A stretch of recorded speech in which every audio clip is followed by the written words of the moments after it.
சங்கீதம் 147:3 கூறுகிறது, அவர் இதயம் உடைந்தவர்களை குணப்படுத்துகிறார், அவர்களுடைய காயங்களை கட்டுகிறார். நீங்கள் வாழ்க்கையில் கஷ்டப்படும் போது உங்கள் கனவுகளில் சிக்கிக் கொள்வதும் கைவிடுவதும் எளிது. ஆனால் இயேசு உங்களை விடுவிக்கவும், உங்கள் காயங்களை குணப்படுத்தவும், உங்களை மீண்டும் ஆரோக்கியமாக்கவும் பார்க்கிறார். இயேசு உங்களை ஆசீர்வதிப்பார். நீங்கள் நோய்வாய்ப்பட்டிருந்தாலோ அல்லது உங்களுக்கு சுகம் தேவைப்பட்டாலோ கீழே கொடுக்கப்பட்டுள்ள எண்ணை தொடர்பு கொண்டு எங்கள் கிரேஸ் ஃபெல்லோஷிப் சபைக்கு வாருங்கள். ஒவ்வொரு ஞாயிற்றுக்கிழமையும் காலை 8 மணிக்கு ஆராதனை நடைபெறும். My people, if you are sick or if you need a healing, contact the number given below and come join our service. We are here to pray for you. The Bible says in Psalm 147 verse 3, He heals the brokenhearted and binds up their wounds. When you're bruised by life, it's easy to get stuck and give up on your dreams. But God is looking to set you free, to heal you of your hurts, and make you whole again. God bless you.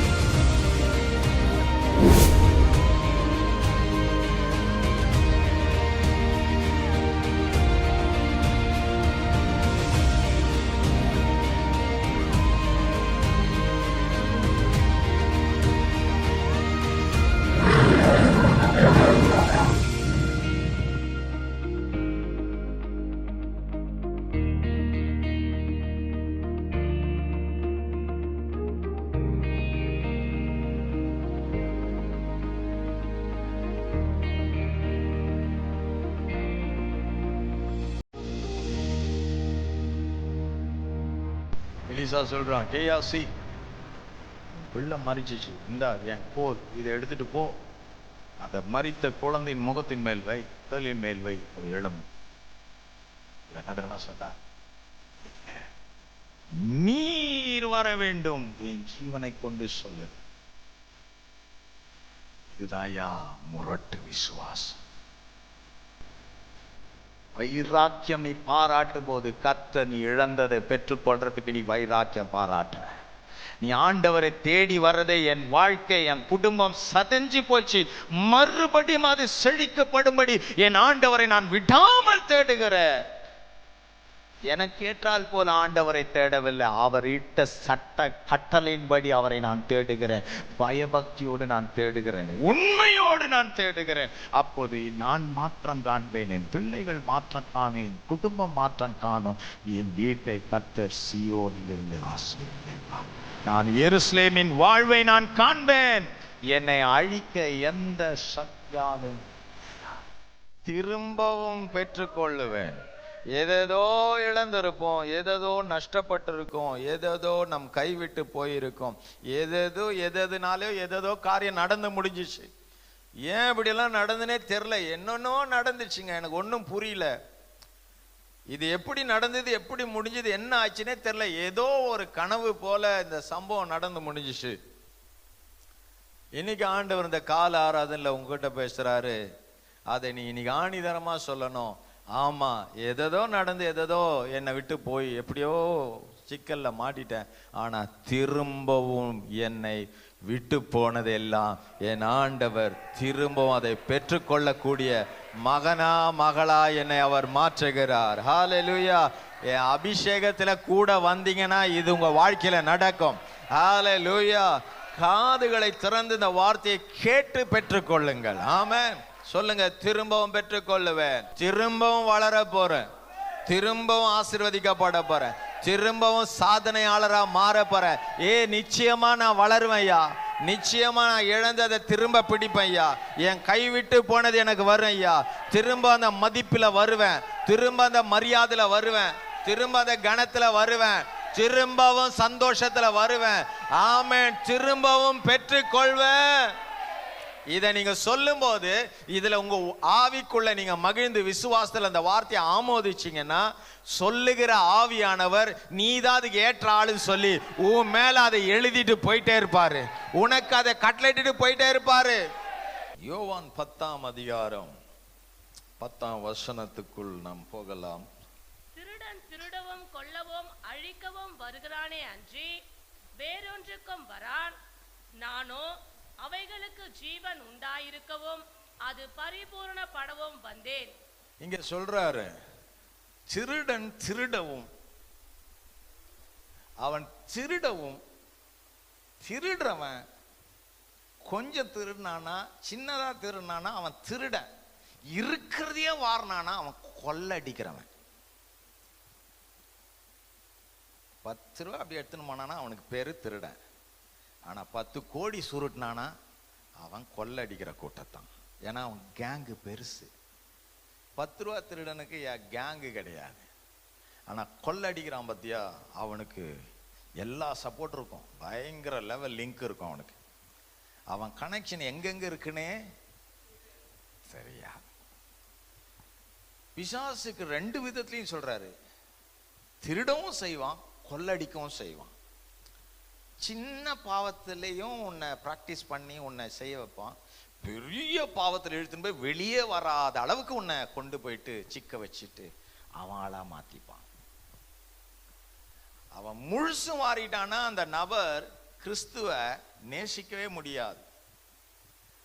அவங்களால இயேசுவ பிரியமா ஆராதிக்கவே பிடிக்காது. அவங்க இயேசுவை தன் சொந்த ரட்சகராய் ஏற்றுக்கொண்டிருந்தா கூட அந்த இயேசுவை மறுதளிச்சுட்டு போயிடுவாங்க. ஏன்னா அவங்கள கொள்ள அடிச்சிட்டான். யாரை கொள்ள அடிச்சான்? வீட்டில் இருக்கிற ஒரு நபரை கொள்ள அடிச்சான். அடுத்தது என்ன பண்ணா? இன்னொருத்தரை கொள்ள அடிச்சான். பிறகு பார்க்கும்போது அந்த குடும்பத்தாரை எல்லாரையும் தான் வலையில போட்டுக்கிறது தான் அவன் கொள்ளடிக்கிறது. அவன் நோக்கம் அதுதான். ஒருத்தரை கொண்டு எல்லாரையும் கவிழ்த்திடணும், ஒருத்தரை கொண்டு எல்லாருடைய ஆசீர்வாதத்தையும் தடை பண்ணிடணும். சபைக்கு போலான்னு அப்படி எழும்புவாங்க பாரு. ஏய் எங்க போற? சர்ச்சுக்கு. போன காலை உடைச்சிடுவேன். சபைக்கு நீ போகக்கூடாது, சபைக்கு போகக்கூடாது. அப்போது என்ன ஆகுறதா? பின்பதா இருக்கிற அந்த 3 பேரை 4 பேரும் அப்படியே தடைப்படுகிறார்கள் ஒருவர் நிமித்தம். அப்ப இந்த ஒருத்தரை வச்சு எல்லாரையும் அவன் கொள்ளடிக்கிறான். திருடன் திருடுகிறான், வாழ்க்கையை திருடுகிறான், குடும்பத்தை திருடுகிறான், சந்தோஷத்தை திருடுகிறான், பொருளாதாரத்தை திருடுகிறான், உன் முன்னேற்றத்தை திருடுகிறான், உன் ஆரோக்கியத்தை திருடுகிறான். ஏதோ கொஞ்சம் நம்பிக்கை இருந்தது, எப்படியா இயேசு மேல அந்த நம்பிக்கை வச்சு கொஞ்சம் அப்படி முன்னேறி போயிடலான்ற கொஞ்சம் நம்பிக்கை இருந்துச்சு, அந்த நம்பிக்கையும் திருடிட்டான். இப்ப அந்த நபர் என்ன ஆயிட்டாருன்னா, என்னப்பா ஒரு நேரத்தில் நல்லா சர்ச்சைக்கெல்லாம் போயிருந்தேன், என்னம்மா ஒரு நேரத்தில் நல்லாலாம் ஆண்டரை தேடினேன், இப்போ இப்படி பின்மாற்றம் ஆயிருக்க, போய் என்னங்க பிரயோஜனம், போய் என்னங்க பிரயோஜனம்? அந்த வார்த்தை எங்க வந்துச்சுன்னு நினைக்கிறீங்க? ஃபுல்லா கொள்ளடிச்சிட்டான். அப்புறம் என்ன பேசுவாங்க?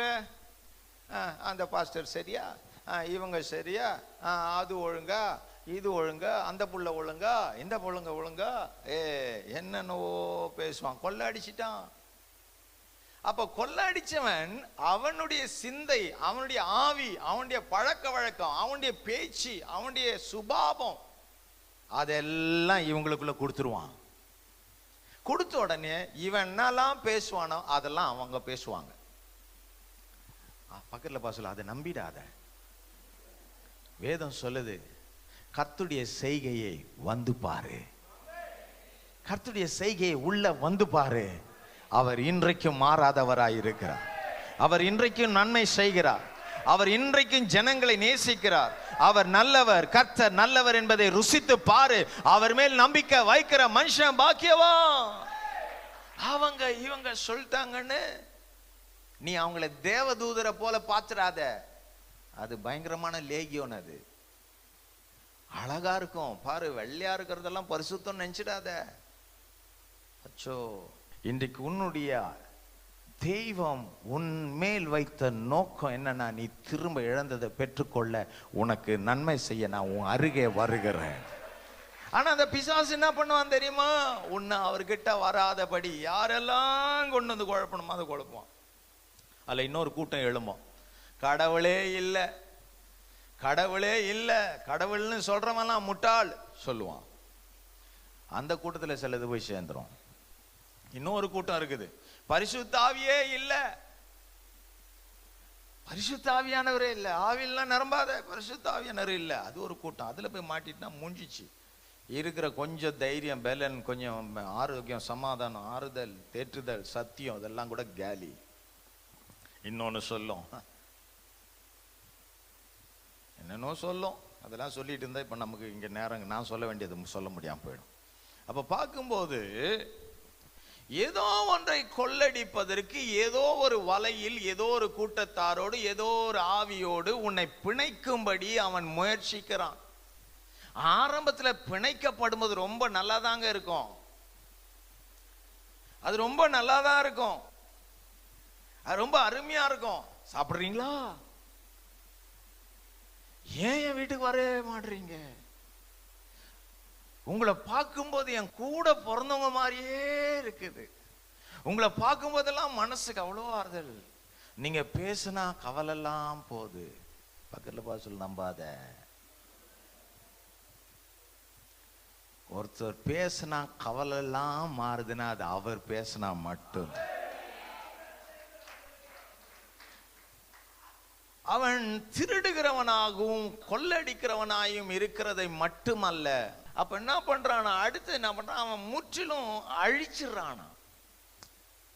அப்படின்னா நீ இருந்த இடமே அங்க இல்ல, ஆளு அங்க புல்லுகள் முளைக்குது. ரொம்ப சீக்கிரம்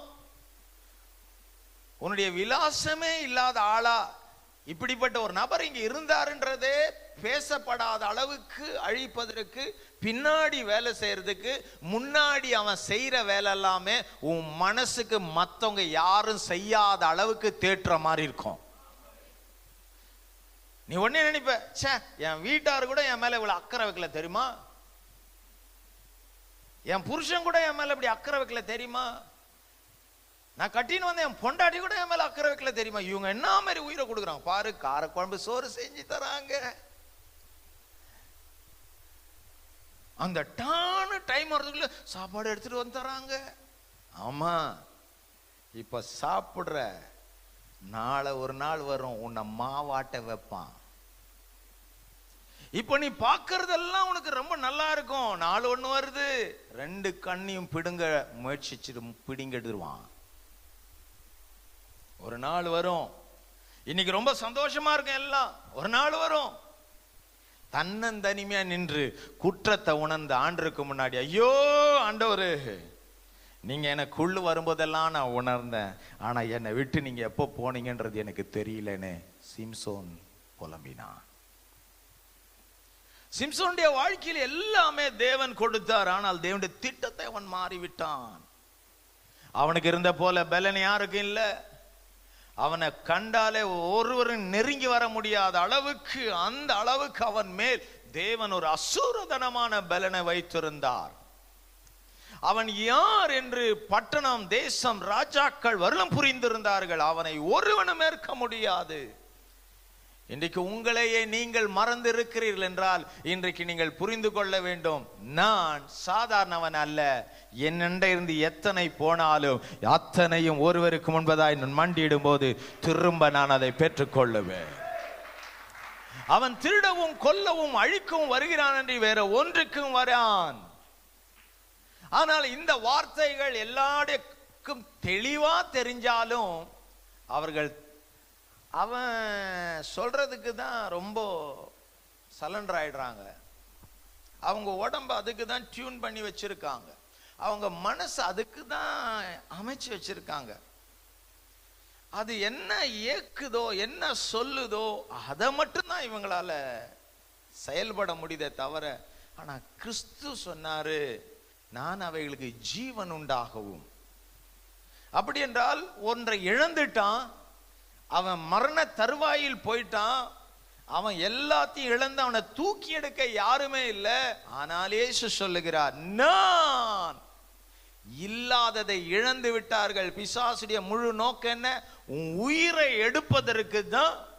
உன் உயிர் நேசிக்கிறதெல்லாம் உன் முன்னாடி கொண்டு வரான். உன் உயிரை எடுப்பதற்கு தான். உன் உயிரை நேசிக்கிறவர்கள் போல் உள்ளவர்களை உனக்கு முன்பதாய் அற்ப காலம், சொற்ப நேரங்கள், கொஞ்ச காலத்துக்கு அவர்களை கொண்டு வருகிறான். அதை நிரந்தரம் என்று நம்பிவிடாதே. கீழ்ப்படியாமல் மதியாமல் போய் போய் போய் கடைசியில் அவன் எல்லாவற்றையும் இழந்து விட்டான். இயேசு சொல்லுகிறார், நான் அவைகளுக்கு ஜீவன் உண்டாக்குவேன், மறுபடியும் அவங்களை எல்லாவற்றிலும் பரிபூர்ணமா நிரப்புவேன், மறுபடியும் அவங்களை எல்லாவற்றிலும் பரிபூர்ணமா நான் ஆக்குவேன். உன் கையை உன்னாலேயே நம்ப முடியாது. நான் கொஞ்சம் தான் சம்பாதிக்கிறேன், ஆனா எனக்கு முன்னாடி இருக்கிற திட்டம் பெருசு. அவ்வளோ பெருசை நான் பண்ணி முடிப்பதற்கு இது பற்றாது. இதுக்கு இடையில ஒருவர் இருக்கிறார். அவர்தான் 6 நாளும் உலகத்தை உண்டாக்கி 7வது நாள் ஓய்ந்திருந்த அந்த நாளை ஆசீர்வதிச்சார். அந்த ஆசீர்வாதத்தில் பங்கெடுக்கிற அவர்களுக்கு ஒரு நாள் காத்திருக்கு. அந்த நாள் அவங்களுடைய வாழ்க்கையில் பெரிய திட்டத்தில் என்னால முடியாது என்ற சிறியவனாகிய நீ மத்தியில் அவர் வரும்போது நடக்காதது நடக்கும், மாறாதது மாறும். இஸ்ரேல் மக்களுக்கு முன்பதாக செங்கடல், இஸ்ரவேலுக்கு பின்பதாக பார்வோனின் சேனை. ஒரு பக்கம் அழிக்க வருகிற கூட்டம், இன்னொரு பக்கம் கடக்க முடியாத சமுத்திரம். இவர்களுக்கு ஒன்றுமே புரியவில்லை. இதன் மத்தியில் நின்று பின்னால போனால் அவர்கள் கொல்லுவார்கள், முன்னேறி போனால் மாண்டு போவோம் என்ன என்று தெரியாமல் இவர்கள் என்ன செய்ய ஆரம்பித்தார்கள் தெரியுமா? உடனே அந்த நேரத்தில் பிசாசானவன் அவருடைய மனதுக்குள்ளே போட்டு புலம்ப ஆரம்பித்தார்கள். எங்களை ஏன் கொண்டு வந்தீர், எங்களை ஏன் இப்படி பண்ணினீர், அது இது என்று சொல்லி இல்லாததெல்லாம் பேசினார்கள். கஷ்டங்கள் வரும்போதுதான் ஜெபம் என்ற காரியம் காணாமல் போகும். கஷ்டம் நெருக்கங்கள் வரும்போதுதான் விசுவாசம், பக்தி எல்லாமே மங்கி போகும். பணம் கரத்தில் குறைய குறைய தேவனை தேடுவதற்கு கூட முறுமுறுப்பாய் மாறி போகும். இவர்கள் மத்தியில் இருந்ததை செய்கிறார்கள். முறுமுறுத்தால் 2 பக்கம் ஆபத்து தான். முறுமுறுக்கிறவர்களுக்கு 2 பக்கம் ஆபத்து தான். காரணம், 2 நெருங்கி விட்டது, தப்பி போகவே முடியாது, சுற்றிலும் மலை. இப்பொழுது ஆபத்து என்பதை இந்த இஸ்ரேல் ஜனங்கள் தெரிந்தும் இந்த இஸ்ரேல் ஜனங்கள் தேவனை அப்பா உதவி செய்யும் என்று கேட்பதை காட்டிலும் முறுமுறுக்கிறார்கள். ஆனால் முறுமுறுக்காத ஒருவன், இந்த ஜனங்களை வழி நடத்தும்படி நியமிக்கப்பட்ட மோசே கர்த்தரை பார்த்தான். இந்த மோசே மட்டும் கர்த்தரை பார்த்தில்லைன்னா அந்த 30 லட்சம் ஜனங்களுடைய நிலைமையும் பரிதாபமாய் போயிருக்கான். 7 நாள், இந்த 7ஆம் நாள் நாம் கர்த்தரை பார்க்க வந்திருக்கிறோம். இந்த 6 நாள் உலகத்தின் வேதனைகள், பாடுகள் எல்லாம் இந்த ஜனங்க போடுற கூக்குரலால, இந்த ஜனங்க கொடுக்கிற கதறுதலால, சத்தத்தால தேவன் உடனே ஓடி வந்து அற்புதம் செய்ய வரவில்லை. அவசெல்லாம் வச்சிருக்கிறார். இப்படிதான் செய்வன் இருக்குது, அப்படிதான் அவர் செய்வார். அப்படி என்றால் எனக்கு தண்ணீர் வைத்து விட்டால் நான் தான் குனிந்து தண்ணீரை குடிக்க வேண்டுமே தவிர தண்ணீர் எடுத்து எனக்கு குடி என்று கொடுக்க மாட்டான். இன்றைக்கு நீ உட்கார வேண்டும் என்றால் முழங்காலை முடக்காமல் உட்கார முடியாது. அப்படியே நான் உட்காருகிறேன் என்று நீ சாய்ந்தால் உன் எடுப்பு எலும்பு உடையும், இல்ல தலை உடையும். ஒரு முழங்கால் முடங்க வேண்டும். உன் முழங்காலை முடக்காமல் நீ உட்கார முடியாது.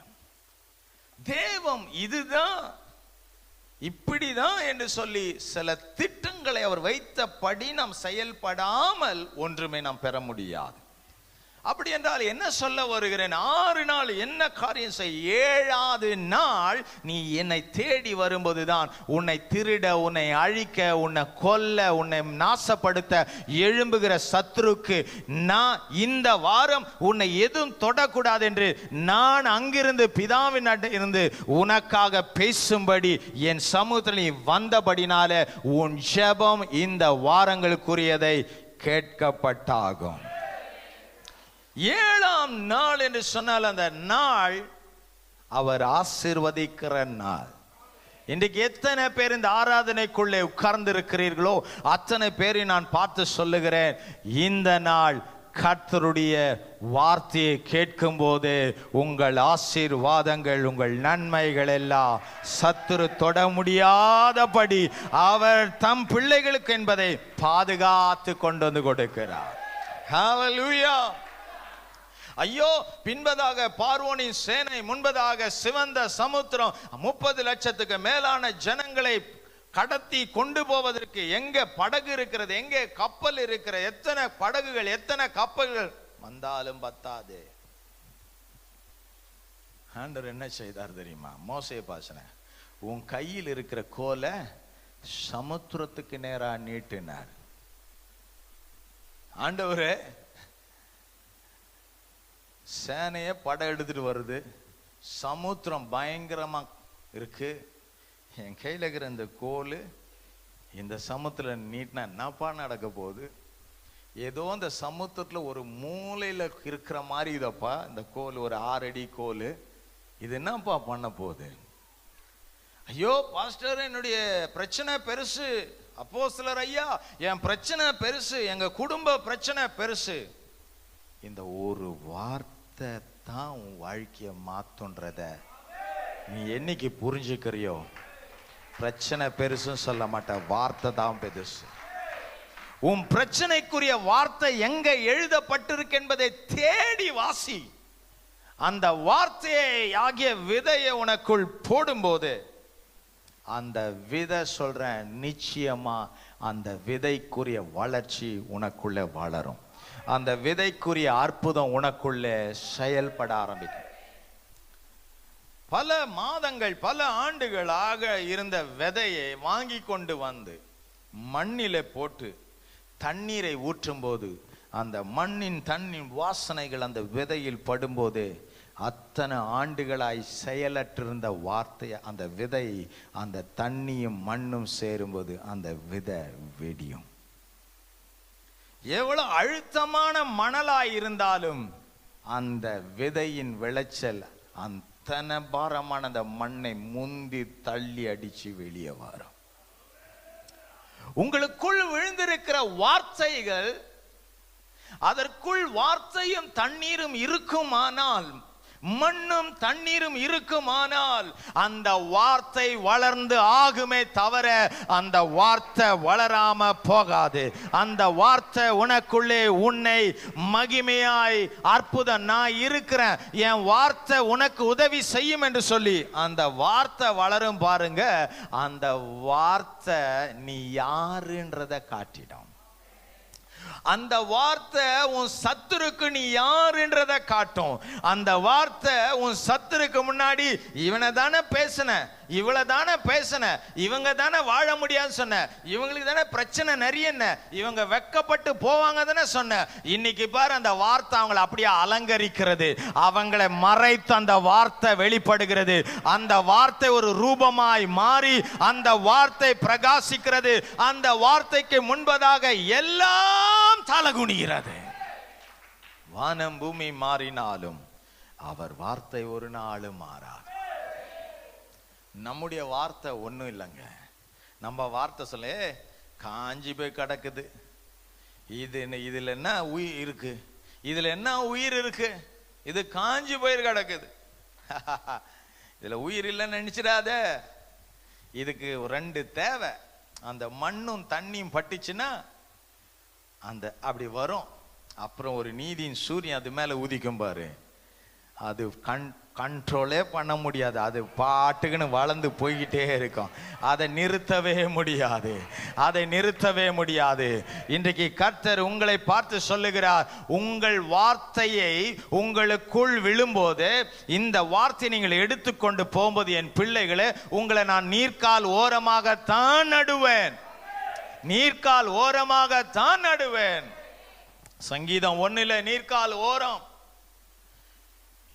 யோவான் 4ஆம் அதிகாரத்தில் வரும்போது, அந்த சமாரியாவிலுடைய ஸ்திரீயுடைய இருதயத்துக்குள்ளே அந்த ஊற்று வற்றாம அது நித்தமும் ஊறுகிற நீரூற்றாக ஆண்டவர் ஏற்படுத்துகிறாராம். நான் கொடுக்கிற தண்ணி உனக்குள்ள வரும்போது அது வற்றியே போகாது, அது நித்திய காலமா இருக்கும். காரணம் தெரியுமா? ஒரு விதையை நீ போடல, ஏராள விதைகளை ஒவ்வொரு சூழ்நிலைக்கும், ஒவ்வொரு பிரச்சனைக்கும், ஒவ்வொரு போராட்டத்துக்கும் நீ போட போட போட மண்ணாகிய சரீரத்தில் ஜீவ ஊற்றாகிய கிறிஸ்துவின் நதி வரும்போது அந்த விதை வளர்ந்தே ஆகும். மண்ணிலிருந்து எடுக்கப்பட்ட நம்மை கர்த்தருடைய ஜீவ நதி ஊற்றப்பட்டிருக்கிறது. இந்த மண்ணும் இந்த ஜீவன் நதியும் இருந்தால் ஒன்றும் ஆகாது. அதற்குள் விதை போக வேண்டும். இன்றைக்கு இந்த விதையை எத்தனை பேர் உட்கொள்ளுகிறீர்களோ அத்தனை பேர்களும் நீங்கள் மாறினவர்களாக தேசத்தில் காணப்படுவீர்கள். நீங்கள் மாறினவர்களாக தேசத்தில் சுற்றி வருவீர்கள். ஹல்லேலூயா. இயேசு போன இடங்களில் எல்லாம் வார்த்தையை விதைச்சார். மண்ணாகிய அந்த மனுஷனுக்குள் ஜீவ தண்ணீராகிய பரிசுத்த ஆவியானவர் இருக்கும்போது அதற்குள் வார்த்தை அவர் விதைக்க ஆரம்பித்தார். வார்த்தையை விதைக்க ஆரம்பித்தார். அந்த வார்த்தை தான் அவங்களுடைய சூழ்நிலையை சீராக்கிற்று. ஆமென். 1 யோவான் 5:18-19. தேவனால் பிறந்த எவனும் பாவம் செய்யான் என்று அறிந்திருக்கிறோம். தேவனால் பிறந்தவன் தன்னை காக்கிறான், பொல்லாங்கன் அவனை தொடான். நாம் தேவனால் உண்டாயிருக்கிறோம் என்றும் உலகம் முழுவதும் பொல்லாங்கனுக்குள் கிடக்கிறது என்றும் அறிந்திருக்கிறோம். தேவனால் பிறந்த எவனும் பாவம் செய்யான் என்று அறிந்திருக்கிறோம். ஆமென். பாவம் செய்யான்னா என்ன? சரக்கடிக்கிறது, இது பண்றது, அப்படி சபைக்கு ஒழுங்கா ஆராதனையில் பங்கெடுக்காது தான் பெரிய பாவம். ஆமென். இயேசுவை ஏற்றுக்கொள்ளாதது தான் பெரிய பாவம். இயேசுவை மறுதலிக்கிறது தான் பெரிய பாவம். இது ஒரு பரிசுத்தமான இடம். இது ஒரு தேவன் அசைவாடுகிற இடம். இங்க தேவன் ஜனங்களுடைய நிலைமையை மாற்றுகிற இடம். இந்த இடத்தில் தேவன் 6 நாள் தன் ஜனங்கள் கஷ்டத்தோடு பட்டு வருகிறவர்களை ஆசீர்வதிக்கிற இடம். இங்க நீ சரியான நேரத்துக்கு சரியான ஆராதனையில சரியா பங்கெடுத்தினா சரியானவர் சரியான ஆசீர்வாதத்தை உனக்கு கொடுத்துருவார்னு அவனுக்கு தெரியும். அவனுக்கு தெரியறனால தான் உன் கழுத்தை பிடிச்சி இழுத்து லேட் ஆக்குறான். இப்போ ஒரு ஐடி கம்பெனியில் வேலைக்கு ஜாயின் பண்ணிட்டேன். என்னம்மா லேட்டு? குழந்தை நைட்டெல்லாம் தூங்கல ஐயா, கரண்ட் இல்லைன்னா லேட்டு. ஓகே, அடுத்த நாளோட உனக்கு பர்மனன்ட் ரிட்டைர்மெண்ட். அது தூங்கினா என்ன, அது ஏஞ்சான்னா, அது சாப்பிட்டான்னா ஓடும் பாரு பைய தூக்கினேன். உலகத்தினுடைய எல்லா காரியமும் மனிதன் புரிந்திருக்கிறான், ஆனால் தேவ காரியத்தை அவன் புரியவில்லை. வேதம் சொல்லுகிறது, தேவனால் பிறந்த எவனும் பாவம் செய்யா. 19 போங்க. நாம் தேவனால் உண்டாயிருக்கிறோம் என்று உலகம் முழுவதும் பொல்லாங்கான் கிடக்கிறான் என்றதும் அறிந்திருக்கிறோம். உலகம் முழுசும் பிசாசானவன் இருக்கிறான். உன்னை அழிக்கிறவன் இருக்கிறான், உன் நன்மையை திருடுறவன் இருக்கிறான், உனக்கு கஷ்டத்தின் மேல கஷ்டத்தை கொடுக்கிறவன் இருக்கிறான், உன்னை இன்னும் அடிமையாக்கி போடுறவன் இருக்கிறான், உன்னை இன்னும் தோல்வியில தள்ளும்படியானவன் இருக்கிறான், உன்னை வஞ்சிக்கிறவன் இருக்கிறான், உன் சமாதானத்தை கெடுக்கிறவன் இருக்கிறான், உன் குடும்பத்தின் ஐக்கியத்தை பிரிக்கிறவன் இருக்கிறான், சபைக்கு வராதபடி தடுக்கிறவன் இருக்கிறான், ஜெபிக்க கூடாதபடி தடுக்கிறவன் இருக்கிறான், வேதத்தை வாசிக்க கூடாதபடி தடுக்கிறவன் இருக்கிறான். இந்த பிசாசை நீ புரிஞ்சிட்டீனா நீ யாரு நீ புரிஞ்சிடுவ. பிசாசுக்கு நான் யாருன்னு தெரியும், எனக்கு பிசாசு யாருன்னு தெரியும். ஆமென். சொல்லுங்க, பிசாசுக்கு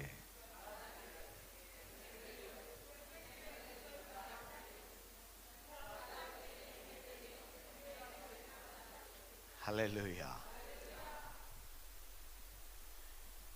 இதை கண்டுபிடிச்சிட்டீங்கன்னா உங்க காலின் கீழே தான் அவன்,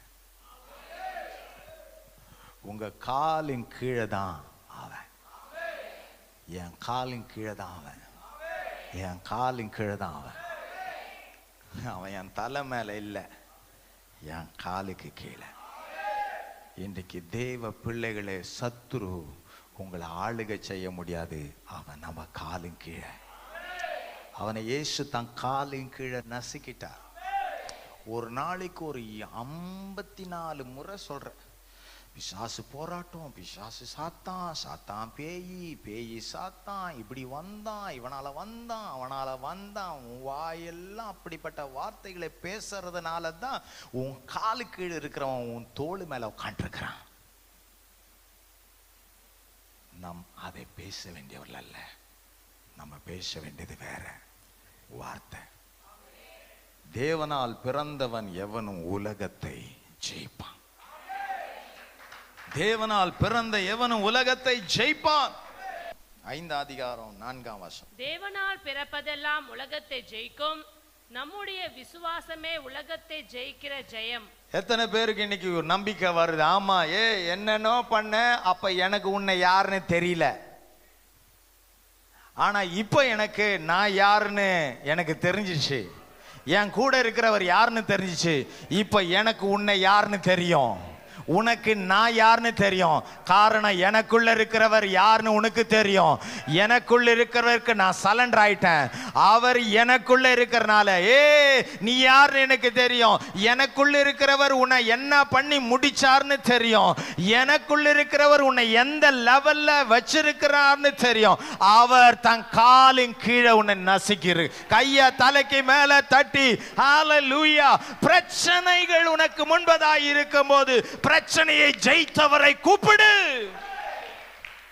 அவரால் எல்லாம் ஆகும். ஒரு மகன், ஒரு தாய், அந்த தாயானவர் மிக ஏழ்மையான நிலைமை. இந்த மகன் எப்படியோ வீட்டு வேலைகள் எல்லாம் செய்து இந்த மகனை அந்த தாய் படிக்க வைத்து காப்பாற்றி விட்டான். அவன் ஆள் வளர்ந்தான். ஒரு நாள் அவனுக்கு வெளிநாட்டில் வேலை கிடைத்தது. அவன் வெளிநாடு புறப்பட்டு போனான். தாய் ஒரு ஏழை வீட்டுக்குள், கூரை வீட்டுக்குள் வாழ்ந்து கொண்டான். இவன் சொல்லிட்டு போனான், அம்மா நான் போய் நிறைய சம்பாதிச்சு உனக்கு நான் காசை அனுப்புவேன், பெரிய வீட்டை நீ கட்டிவிடு என்று சொன்னான். தாய்க்கு ஒரே சந்தோஷம். இவன் புறப்பட்டு போனான், வேலையில் சேர்ந்தான். ஒவ்வொரு மாதமும் கடிதாசு எழுதுவான். அதற்குள் அனுப்புவான். இந்த தாய்க்கு வாசிக்க தெரியாது, வயது வேற ஆயிற்று. அந்த கடிதாசை பிரித்து பார்த்து அதற்குள் ஒரு பேப்பர் இருக்கும். இந்த கடிதாசு, அந்த பேப்பர் எல்லாம் அந்த செவுத்தின் மேல் ஒவ்வொரு மாதம் வருகிறதை ஒட்டி ஒட்டி வைத்து இந்த தாய் தன் பிள்ளைக்காய் தூக்கித்து கொண்டே இருக்கும். என்னைக்கு என் பிள்ளை வருவான், என்னைக்கு என் பிள்ளை பணத்தை அனுப்புவான், என்னைக்கு என் பிள்ளை காசை கொடுத்து அனுப்புவான், என்னைக்கு காசு வரும், எப்போ போஸ்ட்மேன் வந்து காசை கொடுப்பான். இப்படியே அந்த அம்மா ஏங்கி ஏங்கி ஒரு நாள் அந்த அம்மா மிக பலவீனம் அடைந்து மரணத்துக்கு எதுவாய் மாறிவிட்டார்கள். திடீரென்று கிராமத்துக்கு வெளியே போய் படித்த ஒரு பெண்ணை பார்த்து, மா ஒரு கடிதாசு என் மகனுக்கு எழுதுவாயா என்று சொல்லி கடிதாசு எழுத, பா நான் செத்து விடுவேன் போல இருக்கிறது, நீ இல்லாமல் எனக்கு கஷ்டமாயிருக்கிறது, நான் மரித்து விடுவேன், சீக்கிரம் என்னை வந்து நான் சாவதுக்கு முன்னாடி உன் முகத்தை நான் பார்க்கணும், என்னை பார்க்க வருவாயா என்று 2 லைன் எழுதி அந்த அம்மா மகள்கிட்ட சொல்லிச்சு, அம்மா எனக்கு எங்கே போடணும்னு தெரியாது, நீ அதை தபால் பண்ணிவிடு என்று சொன்னான். அந்த மகள் போஸ்ட் பண்ணினான். மகனுக்கு அந்த கடிதாசு கிடைத்தது. அதிர்ச்சி விட்டு போனான். இப்பொழுதெல்லாம் மொபைல் இருக்கிறது, அப்போது அதெல்லாம் இல்லை. வேக வேகமாய் வேலையில் இருந்தவன் லீவை கேட்டு புறப்பட்டு இந்தியா தேசத்துக்கு வந்தான். அந்த வீட்டை நோக்கி போகிறான். அவனுடைய எண்ணம், என் தாய் ஒரு பெரிய வீட்டை கட்டியிருப்பாள் என்று. போய் பார்த்தால் அதே ஏழ்மை வீடு. மகன் தேம்பி தேம்பி அழுதான், கதறி அழுதான். அம்மா நீ முட்டாள்தனம் பண்ணி விட்டாய், நீ முட்டாள்தனம் பண்ணி விட்டாய். தாய் சொல்லிருந்தாப்பா, ஏன்பா எனக்கு பணமே அனுப்பல, நீ பணம் அனுப்பி இருந்தீனா பெரிய வீடு கட்டியிருப்பேன்பா, ஏன்பா பணம் அனுப்பல. நான் பணம் உனக்கு அனுப்பினேன், அவனுக்கு அனுப்பினேன், உன் மறு கடிதாசே வரலையே. நான் அனுப்பின கடிதாசு எல்லாம் எங்கம்மா? தோப்பா, வா வா, இந்த செவுத்துவெல்லாம் ஒட்டியிருக்கம்மா. அவன் ஒவ்வொரு மாதமும் அந்த கடிதாசுக்குள் செக்கை வைத்து வைத்து அனுப்பியிருக்கிறான். படிக்காத இந்த தாய் அந்த செக்கெல்லாம் வீட்டின் செவுத்தின் மேல் ஒட்டி வைத்து விட்டார். அதை பார்த்து பார்த்து அழுதது. தேவ பிள்ளைகளே, வார்த்தை நம் வாழ்க்கையை மாற்றும். நிறைய பேருடைய கண்கள் இதை பார்ப்பதில்லை. அதை கொண்டு போய் இது என்ன என்று கேட்க தயங்கினதினாலே கோடிக்கணக்கான பணத்தின் செக்குகள் ஒட்டப்பட்டிருந்தது.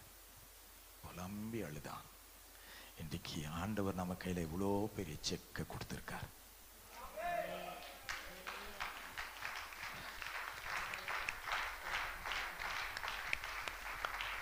இந்த வார்த்தை உன் வாழ்க்கையை மாற்றும். இந்த வார்த்தை உன்னை செல்வந்தனாக்கும். இந்த வார்த்தை தான் நம்முடைய கஷ்டங்களை மாற்றும். இன்றைக்கு நாம் இதை நேசிப்பதில்லை, இதை மூடியே வைக்கிறோம். இந்த வார்த்தையை நமக்குள்ளே எடுத்து இந்த வார்த்தை போல் நாம் வாழ்வதில்லை. தேவனால் பிறந்தவன் பாவம் செய்ய மாட்டான். தேவ பிள்ளைகளே, உலகம் முழுசும் அந்த பொல்லாங்கானவன் நிறைந்திருக்கிறான். அவன் உன் வீட்டிற்குள்ளும் வந்து உங்களையும் அவன் ஜனமாக்கும்படி முயற்சிக்கிறான். இடம் கொடுக்காதீர்கள். வார்த்தை என்னும் பட்டயத்தினாலே அவனை ஜெயிக்க ஆரம்பிங்கள். சூழ்நிலைகளுக்கு நேராய் வார்த்தையை பேசுங்கள். இப்படி எழுதியிருக்கிறதே என்று பேசுங்கள். வார்த்தையும் தேவ அபிஷேகம் ஒருவனுக்குள் நிலையாயிருக்குமானால் அவன் எல்லாவற்றையும் அவன் ஜெயிப்பான். அவனுக்குள் விசுவாசம் வருகிறது. ஆமென். கபாசேகே மோரோ 2 ராஜாக்கள் 4ஆம் அதிகாரம் 9 சில வார்த்தைகளுக்குள்ளே நாம் போகும்போது, அவள் தன் புருஷனை நோக்கி இதோ நம்மிடத்தில் எப்பொழுதோ வந்து போகிற தேவனுடைய மனுஷனாகிய இவர் பரிசுத்தவான் என்று காண்கிறேன். நம்மிடத்தில் வந்து போகிற இந்த மனுஷன் பரிசுத்தவான் என்று காண்கிறேன். ஹல்லேலூயா. நம்ம வீட்டுக்கு அவ்வப்போது விசிட் பண்றது தேவனுடைய தாசர்களும் தேவனுடைய தீர்க்கதரிசிகளும் தூதர்களும் கிறிஸ்துவும் பரிசுத்தாவியும் வருவார் என்றால் நம்ம வீடே மாறும். அப்ப என்ன இழந்தாலும் அது திரும்ப உங்களுக்கு கிடைக்கும். இந்த எலிசா தீர்க்கதரிசி இந்த சுனமியால் வீட்டுக்கு எப்பொழுதும் வருவார். இந்த சுனமியால் சொல்லுகிறார், இந்த மனுஷன் எப்பொழுதும் நம்ம வீட்டுக்கு வந்து போகிறார், இவர் பரிசுத்தவான் என்று காண்கிறேன். இன்னைக்கு நிறைய வீட்டுடைய பிரச்சனை என்னன்னா, எங்க வீட்டில் நைட்டு 12 மணி ஆயிடுச்சுன்னா ஜிங் ஜிங்குன்னு கொலுசு சத்தம் கேட்குதுய்யா. எங்க வீட்டில் திடீர்னு பாத்ரூமுக்குள்ள ஒரு பொண்ணு அழுகுற சத்தம் கேட்குது. வீட்டிலேயே இருக்க முடியல. அதெல்லாம் எனக்கு கொஞ்சம் சீப்பான ரேட்ல கொடுத்துருங்க, நான் வாங்கிக்கிறேன்.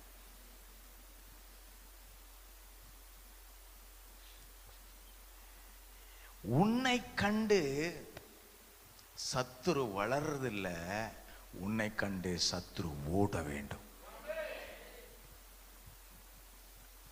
பாஸ்டர், எங்க வீட்டில் வந்து கொஞ்சம் மட்டும் போங்க, ஒரே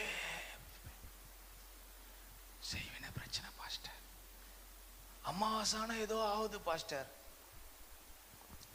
அப்பாவாசை வரலும் காத்துனாரு.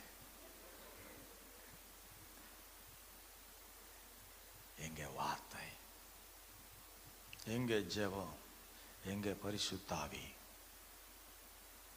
சகோதரா, பரிசுத்தாவில நிரம்பி இருக்கியா? பட்டு இறங்க மாட்டேங்குது பாஸ்டர், கிடைக்க மாட்டேங்குது. போ, தேவனால் பிறந்தவன் அதெல்லாம் பெற்றுக்கொள்ள வேண்டும். தேவனால் பிறந்தவன் என்பது அபிஷேகம் பெற்றவனாய் இருக்க வேண்டும். தேவனால் பிறந்தவன் என்பது ஞானஸ்தானம் பெற்றவனாய் இருக்க வேண்டும். தேவனால் பிறந்தவன் என்பது ஒரு முறையாகிலும் வேதத்தை வாசித்தவனாய் இருக்க வேண்டும். தேவனால் பிறந்தவன் அனுதினம் வேதத்தை வாசிக்கிறவனாய் மாற வேண்டும். தேவனால் பிறந்தவன் ஒரு நாளைக்கு 1 மணி நேரமாவது ஜெபிக்கிறவனாய் மாற வேண்டும். ஏனென்றால் எனக்கு அவன் யாருன்னு தெரியும், அவனுக்கு நான் யாருன்னு தெரியும். எனக்குள்ள இருக்கிறவருக்கு என்ன தெரியும், எனக்குள்ள இருக்கிறவர் யாருன்னு தெரியும். இந்த அறிவு நமக்கு வந்துச்சுன்னா என் வாய் எப்பொழுதும் ஜெயத்தே பேசும், வல்லமே பேசும். நான் தோற்றவன் என்று சொல்லாது, நான் ஜெயித்து கொண்டே இருக்கிறேன் என்று சொல்லும். ஹல்லேலூயா, ஹல்லேலூயா. என் புள்ள அடங்க மாட்டேன். உன் நல்ல கையை எடுத்துன்னு உன் தலை மேல வச்சு கட்டளையிட்டு ஜெபம் பண்ணு. உன் சிந்தை மாறுவதாக என்று சொல்லு. அவனை தாக்குகிற அந்தகார ஆவி, பொல்லாத ஆவி அவனை விட்டு வெளியேறட்டும் என்று சொல்லு. நீ பேசுகையிலே அந்த வல்லமை அந்த ஆவிக்கு தெரியும், அது அவனை விட்டு ஓடும். ஆமென். அப்போஸ்தலர் 10ஆம் அதிகாரம் 38 என்ன நினைக்கிறேன், அதுல அந்த வசனத்தை ஒண்ணு படிங்க பார்க்கலாம். நசரேயனாகிய இயேசுவை தேவன் பரிசுத்த ஆவியினாலும் வல்லமையினாலும் அபிஷேகம் பண்ணினார்.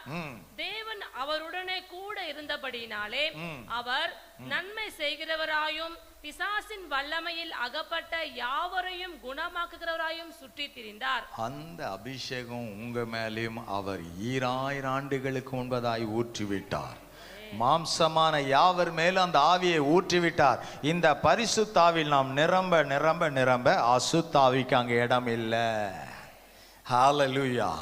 இயேசுவை உன் கண்கள் பார்க்க பார்க்க உனக்கு சத்துருவை பார்க்கவே முடியாது. ஹல்லேலூயா. விசுவாசத்தை நீ பேச பேச பேச அவிசுவாசம் உன்னை ஆளுகை செய்யவே முடியாது. அவர் நன்மை செய்கிறவராய் சுற்றி திரிந்தார். என்ன நன்மை செய்தாரா? பிசாசின் வல்லமையில் அகப்பட்டவர்கள் எல்லாம் குணமாக்குறார்.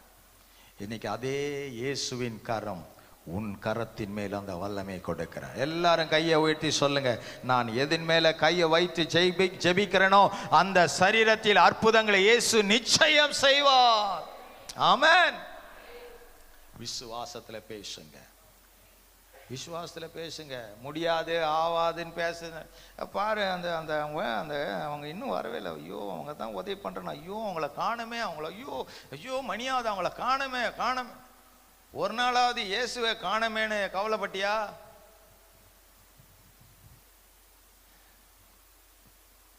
கவலைப்பட்டியா? ஏசப்பா உண்மை நான் பார்க்குறேன். அந்த பிரச்சனை உங்கள் வீட்டுக்குள் வரும்போது நீங்க திரும்பவும் பெற்றுக்கொள்வீர்கள். திரும்பவும் நீங்கள் பெற்றுக்கொள்வீர்கள். இந்த சுனமியாள் அவள் தாம் வீட்டுக்கு வருகிறவர் பரிசுத்தவான் என்று கண்டு தன் புருஷன் அண்டை போய் சொல்கிறார், ஏங்க மேல ஒரு ரூமை கட்ட போறோம். அவ கொஞ்சம் நல்ல வசதியானவ, மேல ஒரு வீடை கட்டுறோம். அந்த வீட்டுல இந்த ஊழியக்காரர் எப்பெல்லாம் நம்ம வீட்டுக்கு வராரோ, பிரயாணித்து வராரோ, அவர் இங்க தங்கி ரெஸ்ட் எடுத்துட்டு போறதுக்கு கட்ட போறோம். அவங்ககிட்ட சரிம்மா உன் இஷ்டப்படி செய்யமான்ட்டார். ஒரு ரூமை கட்டினா நாற்காலி போட்டா, மேஜை வைத்தா, சேர் வைத்தா, ஒரு குத்து விளக்க வைத்தா. ஆமென். வீடு அழகாயிற்று. ஒரு ஊழியக்கார் வந்தா தங்குவதற்கு ரெடி ஆயிற்று. அதே போல எலிசா தீர்க்கதரிசி ஒரு நாள் பிரயாணித்து வருகிறான். சுனமியா வீட்டுக்கு வந்தான். அந்த மேலறையை காட்டினால் அவர் போனார். அந்த மெத்தையில் அப்படியே படுத்தார். ரொம்ப இழைப்பானா. இப்பெல்லாம் வந்து காரு பஸ்ஸு எல்லாமே இருக்குது, வண்டி எல்லாம் இருக்குது. அப்பெல்லாம் அப்படி கிடையாது. கழுதை தான், அது மேலே தான் போனோம். சில கழுதை எல்லாம் நடந்து தான், பல மணி ரோடெல்லாம் நல்லா இருக்காது, மலை குன்றுகள். பிரயாணித்து வந்தார். அப்படியே படக்கும்போது இவ்வளோ நன்மையை ஊழியனுக்கு அவ தீர்க்கதரிசிக்கு கனம் பண்ணியிருக்கிறாளே, ஆவியானவர் சும்மா இருப்பாரா? ஆவியானவர் அப்படியே சுனமியா கிட்ட பேசுறே, எலிசா கிட்ட பேசுறாரு. சுனமியாளுக்கு ஏதோ ஒன்று செய்யறதுக்கு நான் ஆசைப்படுறேன். அவளுக்கு ஒரு தேவையை நிறைவேற்ற ஆசைப்படுறேன். என்ன தேவைன்னு கேளுன்றார். உடனே எலிசா கேயாசி வேலைக்காரனை கூப்பிட்டு, கேயாசி அந்த சுனமியாளுக்கு எதுனா தேவை இருக்கான்னு கேள, எதுனா நான் செய்ய ஆசைப்படுறேன் அப்படின்னாரு. உடனே கேயாசி கூப்பிட்டு சொல்றான், சுனமியா,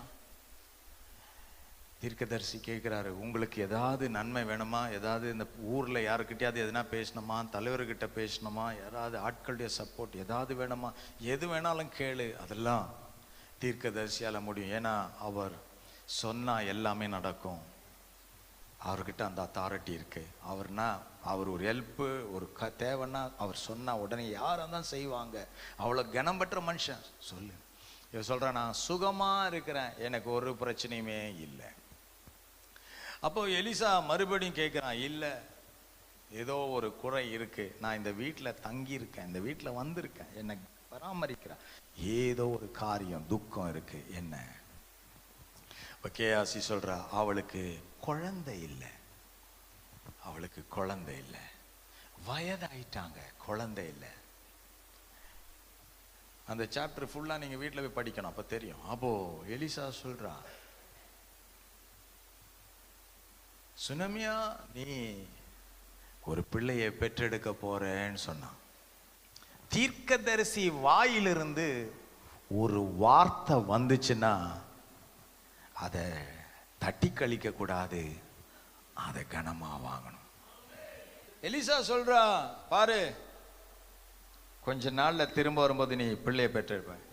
இந்த சுனமியா சொல்றா, அபத்தம் சொல்ல வேண்டாம், இந்த பொய் சொல்லாதீங்க, இந்த கதை விடாதீங்க, எல்லாம் வயசாகி போச்சு, எங்களெல்லாம் இனி குழந்தைலாம் இருக்காது, எல்லாம் கதை விடாதீங்க. ஆனால் ஒரு தீர்க்கதரிசி வாயிலிருந்து ஒரு வார்த்தை வந்தால் அது அப்படியே நிறைவேறும், அது மாறாது. ஆமென். ஐயா, உன் வாழ்க்கையில இதுக்கு சம்பந்தமே இல்லை, இதுக்கும் அதுக்கும் சம்பந்தம் இல்லை, நீங்க சொல்றதுக்கும் எங்க வாழ்க்கைக்கும் சம்பந்தமே இல்லை, இது நடக்காது, இது ஏதோ கதை விடுறீங்க அப்படி நீ நினைக்கலாம். ஆனா சொன்னவர் உனக்கு மேல அனந்த ஞானம் உள்ளவர், அவர் எல்லாம் திட்டமிட்டிருக்கிறார். அவர் சொன்னதுதான், அது மாறாது. உன் வாழ்க்கை மாற போதுன்னு சொன்னா மாறதான் போகுது. உன் வாழ்க்கை ஆசீர்வதிக்கப்பட போதுன்னா ஆசீர்வதிக்க தான் பட போகுது. உன் கண்ணீர் மாறுதுன்னா மாறிதான் ஆகும். அவர் சொன்னதுதான். உனக்கு உயர்வு வருதுன்னு சொன்னதுதான். அதுக்கு நம்பவே முடியல, போயிட்டா. இப்ப காலத்துல கொஞ்ச காலத்துக்குள் அவள் ஒரு ஆண் பிள்ளையை பெற்றெடுத்தாள். தீர்க்கதரிசி மூலமாய் கர்த்தர் பேசினா அப்படி நடந்துச்சு. ஒரு ஆண் பிள்ளையை பெற்றெடுத்தான், பிள்ளை வளர்ந்துச்சு, கொஞ்சம் ஆளாயிட்டான். இவங்களுக்கு நல்ல வயல் நிலங்கள்லாம் இருக்கு, நல்ல வயல்லாம் இருக்குது, நல்ல வசதியானவங்க. ஒரு நாள் இந்த பிள்ளை சொல்லுது, அப்பா, உங்க கூட இன்னைக்கு அறுவடை தானே பண்ண போறீங்க, நானும் வரேன் வயலுக்குன்னு. இவங்க அப்பா சொன்ன, சரி வாடா அப்படின்னு சொல்லி அப்பா கூடயே கூட்டிட்டு போயிட்டார். இந்த வயல் நிலத்துல உட்காந்துட்டே இருக்கான், அங்க அறுவடை நடக்குது, அப்பா எல்லாத்தையும் பார்த்துக்கிட்டு இருக்கிறார். கொஞ்ச நேரத்துக்குள்ள இந்த பிள்ளை சொல்லுதான், எனக்கு தலை வலிக்குது அப்பா, எனக்கு தலை வலிக்குது, என்ன அம்மா கிட்ட அனுப்புங்க, என்ன அம்மா கிட்ட போறேன். உடனே ஒரு வேலைக்காரனை கூட்டி இவங்க அப்பா அவனை கழுதல் மேல் ஏற்றி வீட்டுக்கு அனுப்பி விட்டார். வீட்டில் போனதும் அம்மா மடியில் படுத்துன்னு அப்படியே தலை வலிக்குதுன்னு அழுகுறான். குழந்தை அழுகுறான். அழுது கொண்டே இருக்கும்போது இந்த குழந்தை தன் தாயின் மடியில் அப்படியே செத்து போனான். இந்த குழந்தை அப்படியே செத்துச்சு.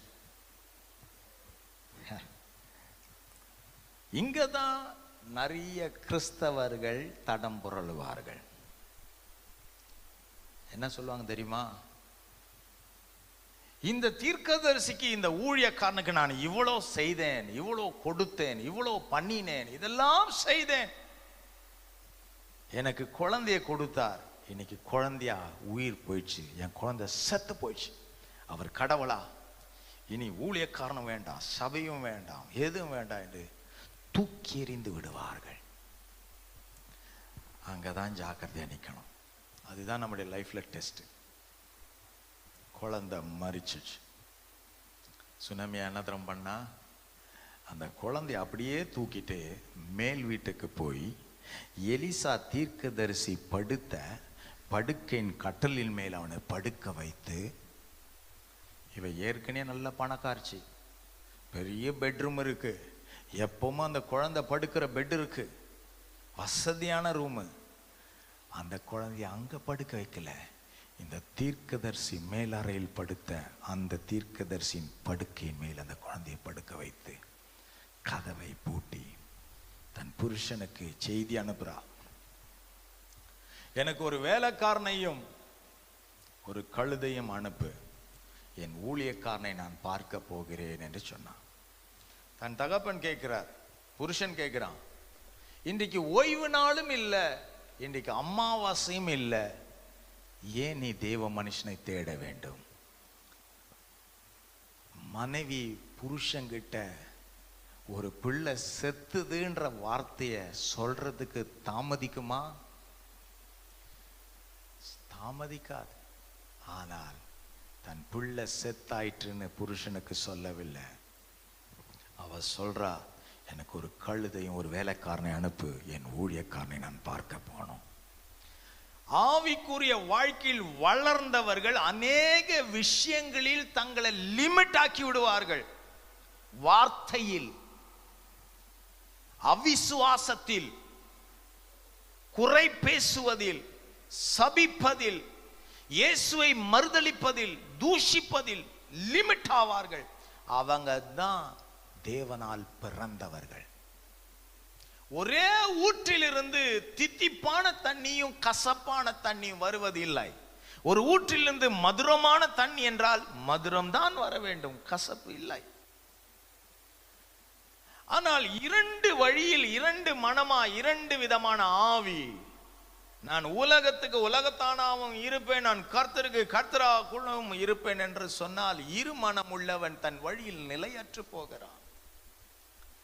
ஊழியக்கார் தன் புருஷன் அவள் சொல்லுகிறான், எனக்கு அனுப்பு. அவன் கேட்கிறான், ஏன் போற, எதுக்கு போற? இன்னைக்கு அமாவாசை இல்ல, ஏன் போற? இன்னைக்கு ஓய்வு நாள் இல்ல, ஏன் போற? நான் அவரை பார்க்கணும்.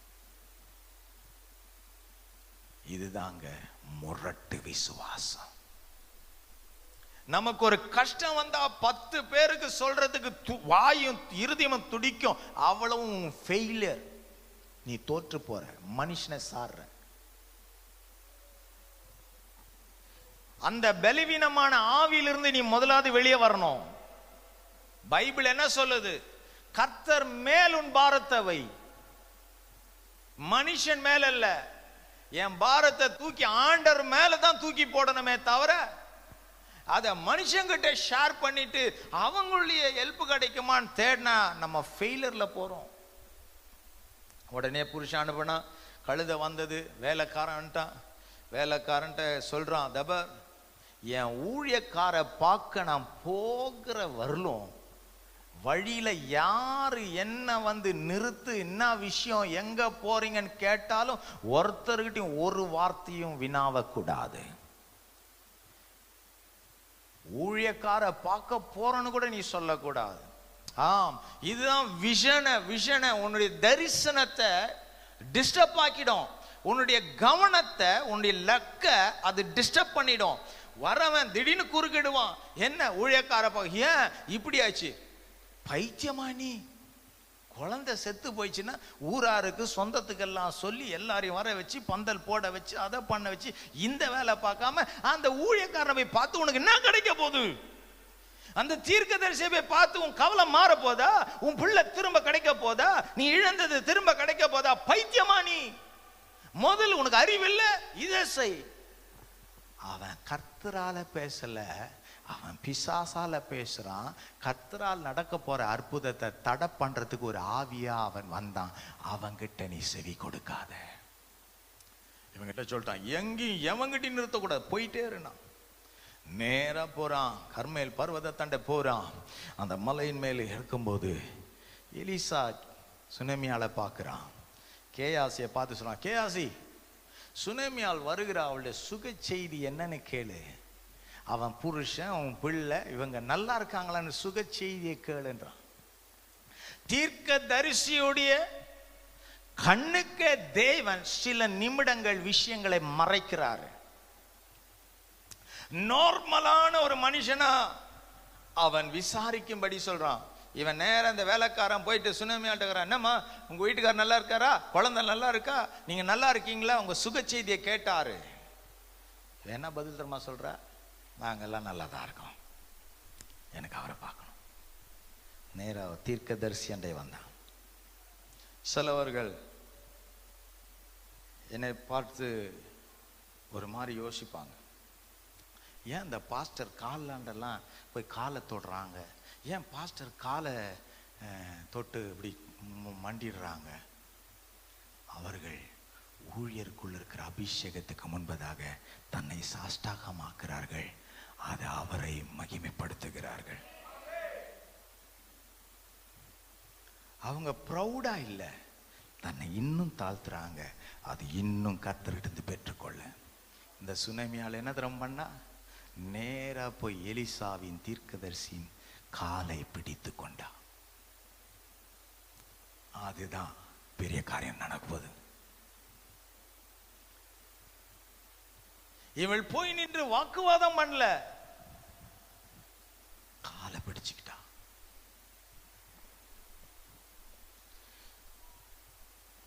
காலை பிடிச்சிட்டா. நேபுகாத் நேச்சார் ஒரு பொருசலையை பார்த்தான். அந்த கனவுல குழம்பு, ஐயோ அது நிறைய டைப் டாப்பாகும், நிறைய விஷயம் பார்த்தான். பயங்கரமான காரியம். ஜோசியக்காரன் அவன் இவன் எல்லாரையும் பார்த்து கேட்குறான், பாரு நான் பார்த்த சொப்பனத்துக்கு கரெக்டாக விளக்கம் சொல்கிறவன் எவனோ அவனுக்கு வெகுமதி கொடுப்பேன், என் சொப்பனத்தை சரியாக சொல்லாதவனை வெட்டி அவன் குடும்பத்தை அவன் தலைமுறையை எருக்கடவா எரிச்சிடுவேன். எவனாக இருந்தாலும் சரி, ஜோசியக்காரனோ குறி சொல்கிறவனோ ஜாதகம் போகிறோம் எவனாக இருந்தாலும் வந்து நான் பார்த்த சொப்பனத்துடைய விளக்கத்தை சொல்லு, ஆனால் நான் பார்த்த சொப்பனம் என்னான்னு சொல்ல மாட்டேன். எல்லாரும் பயப்படுறானுங்க, எவனாலையும் வந்து என்ன பார்த்தாருன்னே சொல்ல முடியல. தானியேலுக்கு இந்த செய்தி போயிடுச்சு. தானியேலுக்கு இந்த செய்தி போன தானியேல் சொல்றான், அவருடைய சொப்பனத்துடைய விளக்கத்தை நான் சொல்றேன், என்ன ராஜா கிட்ட கொண்டு போங்க. ராஜா கிட்ட வந்து நின்றான். ராஜாவை பார்த்தான். ராஜா, நீர் பார்த்த சொப்பனம் அந்த அசுரதனமான ஒரு சிலை, அதன் தலை பொன், அது வெளி உடம்புகள் வெள்ளி, அடைய கால்கள் இரும்பு, அதன் பாதங்கள் இரும்பும் மண்ணும் கலந்தவைகள். அதை நீ பார்த்து கொண்டிருக்கையில் ஒரு கல் புரண்டு உருண்டு வந்தது, அந்த சிலையில் மோதினதும் அது நசுங்கினது, அது எல்லாமே பதறானது, காற்றுக்கு அடித்த பதரை போல் போனது. அந்த கற்பாறையோ ஒரு பெரியதாய் இருந்தது. இது உம்முடைய ராஜ்யத்தை காட்டுகிறது. இரும்பும் மண்ணும் சேராதது போல ஜனங்கள் மற்ற ராஜ்யத்தோடு சேருவதில்லை.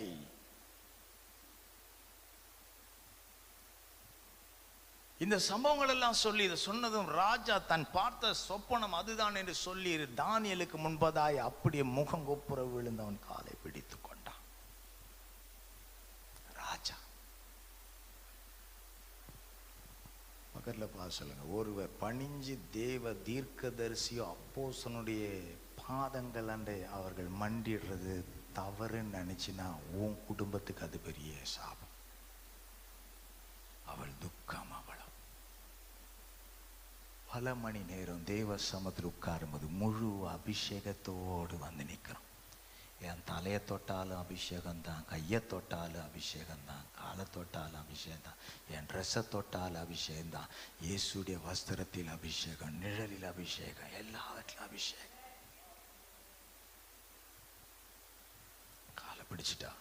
எலிசா சொல்றான், கேயாசி அவன் பிள்ளை மறிச்சிச்சு, இந்தா என் கோல், இதை எடுத்துட்டு போ, அந்த மரித்த குழந்தையின் முகத்தின் மேல் வை, உடலின் மேல் வை, அது எழும்பும். இவன் என்ன தெரியுமா சொன்னா, இல்ல நீர் வர வேண்டும், என் ஜீவனை கொண்டு சொல்லுகிறேன்.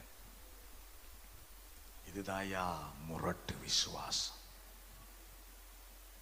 வைராக்கியம் நீ பாராட்டும் போது கர்த்தர் நீ இழந்ததை பெற்றுக்கொள்றதுக்கு நீ வைராக்கியம் பாராட்டுற. நீ ஆண்டவரை தேடி வர்றதே, என் வாழ்க்கை என் குடும்பம் சதஞ்சு போச்சு, மறுபடியும் அது செழிக்கப்படும்படி என் ஆண்டவரை நான் விடாமல் தேடுகிறேன். எனக்கு ஏற்றால் போல் ஆண்டவரை தேடவில்லை, அவர் இட்ட சட்ட கட்டளையின்படி அவரை நான் தேடுகிறேன். பயபக்தியோடு நான் தேடுகிறேன், உண்மையோடு நான் தேடுகிறேன். அப்போது நான் மாற்றம் காண்பேன், என் பிள்ளைகள் மாற்றம் காணும், என் குடும்பம் மாற்றம் காணும். என் வீட்டை கர்த்தர் சீயோனிலிருந்து ஆசீர்வதிப்பார். நான் எருசலேமின் வாழ்வை நான் காண்பேன். என்னை அழிக்க எந்த சக்தியாலும் இயலாது. எலிசா அந்த வீட்டுக்குள் போனான். அவன் கதவை திறந்தான். அவன் படுத்த கட்டிலின் மேல் அந்த குழந்தை படுத்திருந்தது. தீர்க்கதரிசி தேவனுடைய மனுஷனுடைய படுக்கையின் மேல் ஒரு அபிஷேகம் இருக்கு. அவர் உட்கார்ற இடம் ஒரு அபிஷேகம் இருக்கு.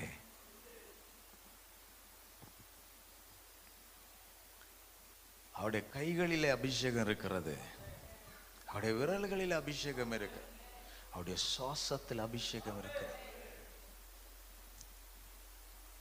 அந்த பிள்ளையின் மேல் அப்படியே முகக்குப்புறப்படுத்தான். அந்த குழந்தை 7 முறை தும்பல் செய்து எழுந்தது.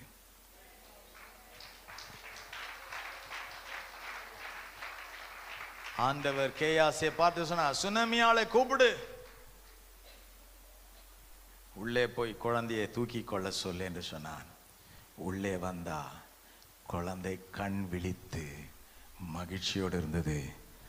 உள்ளத்தில் அவ்வளோ வேதனையோடு துக்கத்தோடு இருந்த அந்த தாய், ஊழியனுக்கு இவ்வளோ செய்தேனே, இத்தனை காரியங்களை நான் வீட்டில் பண்ணினேனே, நான் இழந்துட்டேன்னு நினைக்கல. திரும்பி அதே தாசன் அங்கே வந்து நிற்கும் போது அவள் இழந்தது அவளுக்கு கிடைச்சது. நீங்களும் நான் ஆராதிக்கிற தெய்வம், நம்ம ஏதோ ஒன்று இழந்திருக்கிறோம், ஆனால் கர்த்தருக்காக நீ செய்கிறது நஷ்டப்பட்டு போகாது. இவ்வளோ மணி நேரம் ஆண்டுக்கு நீ கொடுக்கறது நஷ்டப்பட்டு போகாது. கர்த்தரை தேடுறதினால் நீங்கள் இன்னும் முன்னேறுவீர்கள்.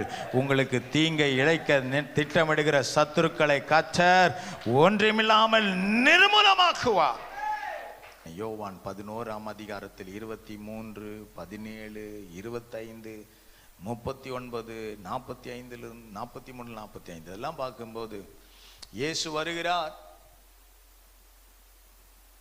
லாசரு மரித்து விட்டான். இயேசு வருகிறார்.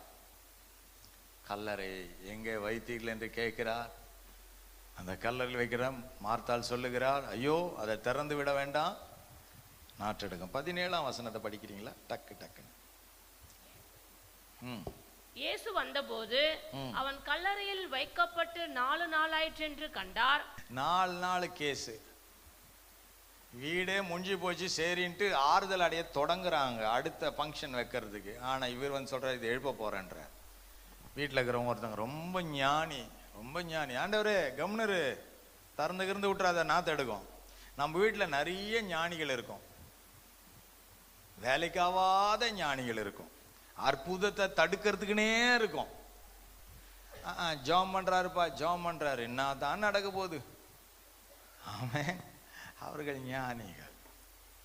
ஹலோ, இயேசு வாயிலிருந்து ஒரு வார்த்தை வந்துச்சுன்னா அது அப்படியே கண்ணுக்கு முன்னாடி நிறைவேறும். அவர் வாயில் வந்த வார்த்தைகள் தான் இவைகள் எல்லாம். உங்க சூழ்நிலை மாற போகிறது. 25ஆம் வசனத்தை பாருங்க.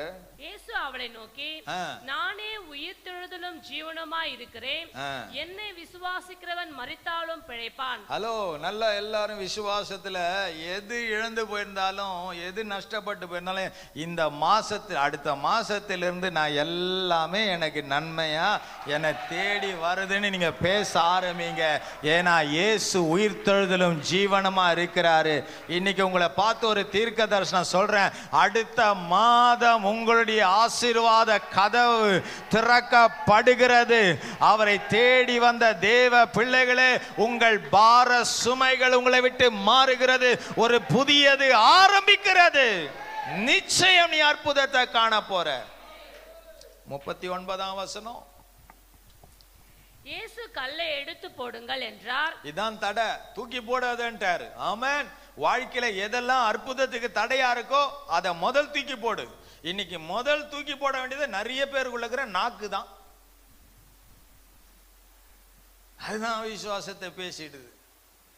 அதுதான் அவிசுவாசத்தை பேசுது. அந்த நாக்குக்கு என்ன, அது எப்பவுமே அவிசுவாசம் பேசுது. இன்னைக்கு கல்லை எடுத்து போடுன்றாரு. ஏன்னா அவர் ரொம்ப சீக்கிரம் உள்ளகரவனை வெளியே கொண்டு வரணும். ஆனா வெளியே இருக்கிறது உள்ளகரவன் வரமாட்டான், நாரி போச்சுன்னு. பக்கத்தில் இருக்கிறவங்க எப்பவும் உங்க பார்ட்னர் கரெக்டான ஆளா இருக்கணும், இல்லைன்னா டேஞ்சர் தான். உன் பார்ட்னர் ஃபெய்த்தானவங்கள பிடிச்சிட்டீங்கன்னா வேற லெவல்ல நீ போயிடுவ. ஆனா உன் பார்ட்னர் விசுவாசம் அற்றவங்களை பிடிச்சிட்டுனா நீயும் தொலைஞ்ச.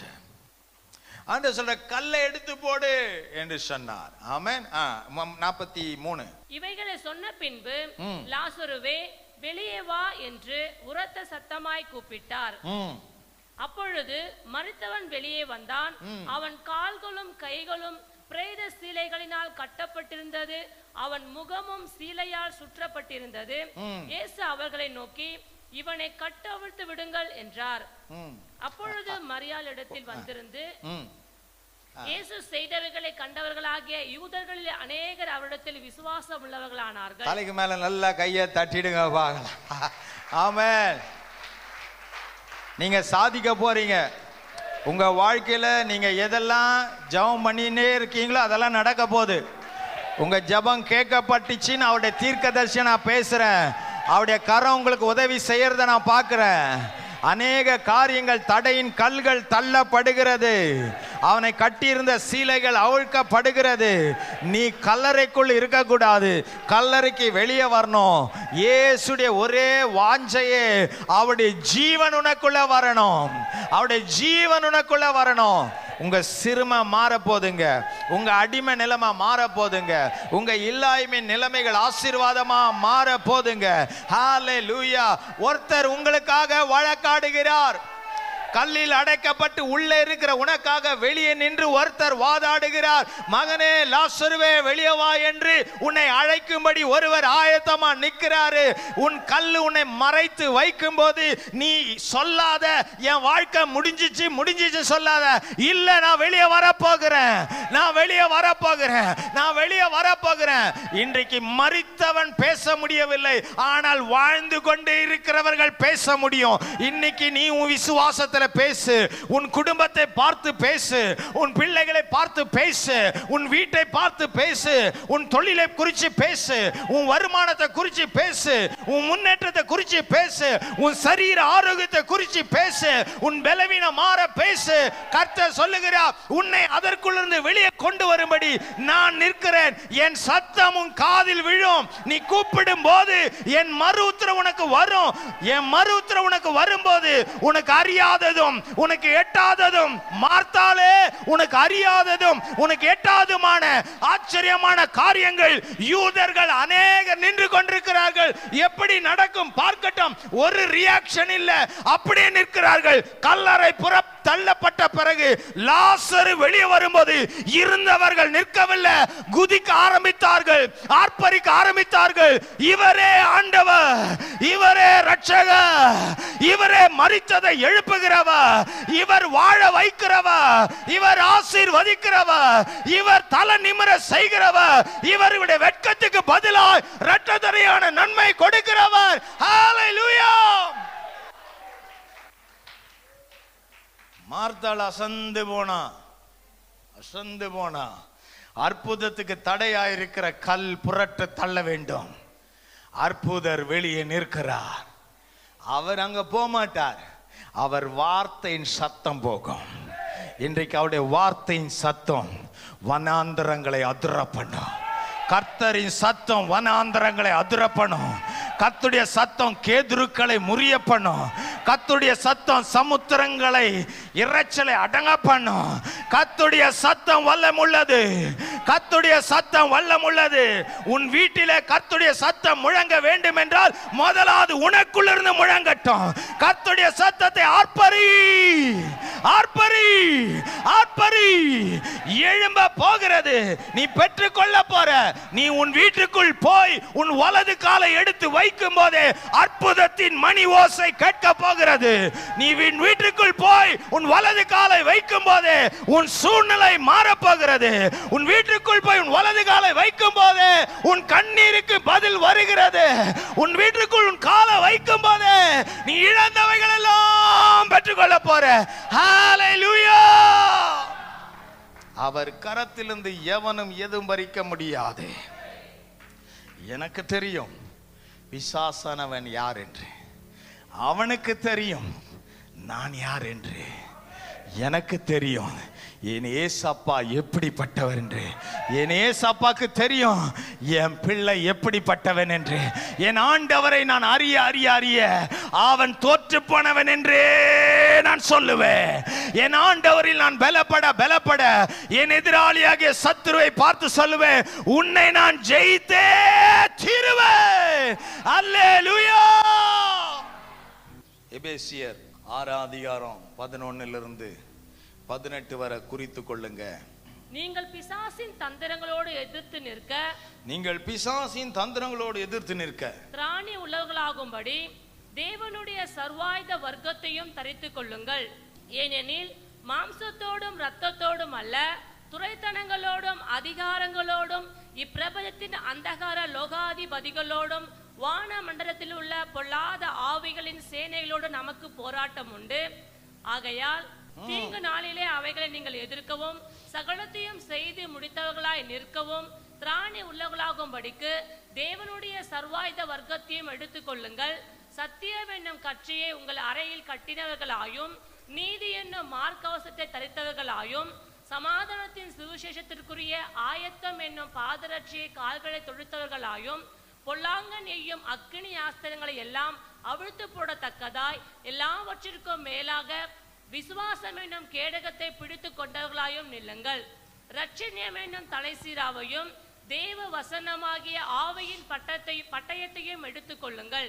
எந்த சமயத்திலும் சகலவிதமான வேண்டுதலோடும் விண்ணப்பத்தோடும் ஆவியினாலே ஜெபம் பண்ணி. எதுல ஒருவனை ஜெயிக்கணும்னா நம்முடைய ஜெபம் எதுல கலந்திருக்கணும்? அபிஷேகத்தின் ஆவியினாலே நீங்கள் ஜெபம் பண்ண வேண்டும். இததான் இயேசு அவனை ஜெயிக்கும்படி இந்த ஆயுதத்தை நமக்கு கொடுத்திருக்கார். யாரெல்லாம் பரிசுத்த ஆவியாலே நிரம்புகிறீர்களோ நீங்கள் சாத்தானை ஜெயிப்பீர்கள். அவன் உங்களை தோற்று போகிறான். ஹல்லேலூயா, ஹல்லேலூயா. எந்த சமயத்திலும் சகல விதமான வேண்டுதலும் விண்ணப்பங்களிலும் ஆவியினாலே ஜெபம் பண்ணி அதன் பொருட்டு மிகுந்த மனது உறுதியோடு சகல பரிசுத்தவான்களுக்காகவும் வேண்டுதல் செய்து விழித்திருங்கள். அப்போது ஆவியிலே நாம் ஜெபிக்க வேண்டும். அப்பொழுதுதான் 11ஆம் வசனத்தின்படி நீங்கள் பிசாசினுடைய தந்திரங்களுக்கு எதிர்த்து நிற்க திராணி உள்ளவர் ஆகும்படி அதை தரித்து கொள்ளுங்கள். ஆமென். பிசாசானவன் யாரு? ரொம்ப தந்திரமானவன். அவனுக்கு என்னன்னா, நீ விசுவாசத்தை மறுதலிக்கணும், இயேசுவை மறுதலிக்கணும். அவர் ஒன்றும் செய்யலன்னு நீ பேசணும். உன் நிலைமை கல்லறைக்குள்ள வச்சு கல்லு பூட்டியாச்சுன்னா முடிஞ்சிச்சு, அவ்வளவுதான். அதோடு நீ நிந்துக்கணும். அடுத்த ஒன்று நடக்கணும்னு நீ யோசிக்க கூடாது. அதுதான் அவன் திட்டம். ஆனால் ஆவில் நிரம்பினவன் அப்பதல்ல. உன்னை கல்லறைக்குள் அடைத்திருந்தாலும் அதிலிருந்தும் வெளியே வர பண்ண நான் ஆராதிக்கிற தேவனாலே முடியும். உன்னை விட்டு எல்லாம் கைவிட்டு போயிருந்தாலும், எல்லாத்தையுமே நீ இழந்து வெறுமையா நீ வந்திருந்தாலும், மறுபடி ஆரம்பத்தினுடைய ஆசீர்வாதத்தை திரும்ப உனக்கு கொடுத்து உன்னை மறுபடி நிறுத்தி ஆசீர்வதிக்கிறதுக்கு தான் அவர் விரும்புகிறார்.